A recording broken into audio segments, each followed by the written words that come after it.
جمعیت علماء پاکستان کے زیر اہتمام قرآن کا پیغام غلامان مصطفیٰ کے نام کے حوالے سے محافظ ختم نبوت علامہ قاری فیاض سعیدی نے خطاب کرتے ہوئے کہا کہ ہمیں اللہ نے انسان بنایا اور شعور عقل دیا جبکہ جانوروں کو عقل شعور نہیں دی۔ ان کا کہنا تھا کہ ہم انسانوں کے لیے قرآن میں فرمایا گیا ہے کہ یہود و نصارہ کی جانب سے سازش کا سامنا کرنا پڑے گا جبکہ دشمن کا مقابلہ کرنے کے لیے مسلمانوں کو صبر و تقوی کا ہتھیار استعمال کرنا ہوگا۔ جبکہ اس حوالے سے قرآن کا پیغام غلامان مصطفیٰ کے نام کی بابرکت محفل کے موقع پر جمعیت علماء پاکستان کے رہنما محمد فاروق نورانی، عبدالرزاق سانگلانی اور دیگر کا کہنا تھا کہ اس ملک کو نظام مصطفیٰ اسلامی قانون کے لیے اس ملک کو اسلام کے لیے نافذ کیا گیا تھا۔ اس ملک کو اسلام کی بنیاد پہ بنایا گیا تھا اور نظام مصطفیٰ کا نفاذ اس ملک میں ضروری ہے۔ آج کل ملک کے حالات جو ہے نا بہت گمبھیر ہے اور لادینی قوتیں جو اسلام کے خلاف کام کرتی ہے، اور الحمدللہ ملک پاکستان 27 رمضان کو وجود میں آیا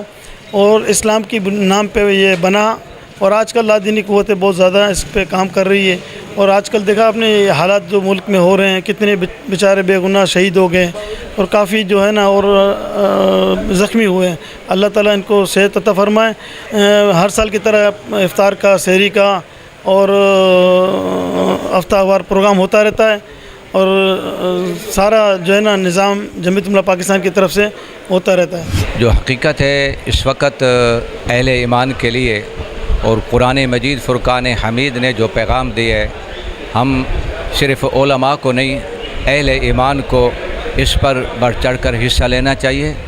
معاشرے کے اندر یہودی لابی جو اپنے مشن میں کامیاب ہو رہی ہے، اور میں سب سے زیادہ علماء کرام سے اور اس کے بعد اہل ایمان سے میں پرزور گزارش کرتا ہوں، اپیل کرتا ہوں کہ خدا را اب وقت ہے کہ ایک پلیٹ فارم پر جمع ہو کر اللہ اور اس کے رسول کے دین کی خدمت کی جائے۔ جمعیت علماء پاکستان کی طرف سے یہ پیغام دینا چاہوں گا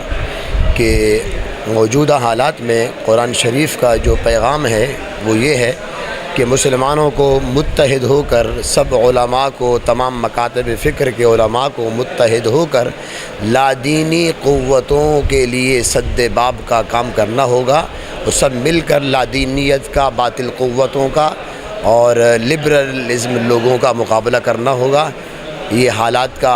تقاضا ہے اور آج کے دور میں قرآن کا یہ سب سے بڑا پیغام ہے۔ JUP جمعیت علماء پاکستان قائد اہل سنت امام شاہ احمد نورانی صدیقی رحمۃ اللہ علیہ کے دیا ہوا وہ پیغام جو بالخصوص رمضان سے متعلق ہے، وہ ہمیشہ یہ رہا ہے کہ رمضان جو ہے جشن نزول قرآن ہے۔ رمضان میں قرآن مجید فرقان حمید نازل ہوا، تو حضرت ہمیشہ ایک کوشش ہوتی ہے کہ رمضان المبارک میں جشن نزول قرآن کے حوالے سے پوری امت کو جو ہے پیغام دیا جائے، پوری دنیا میں قرآن کا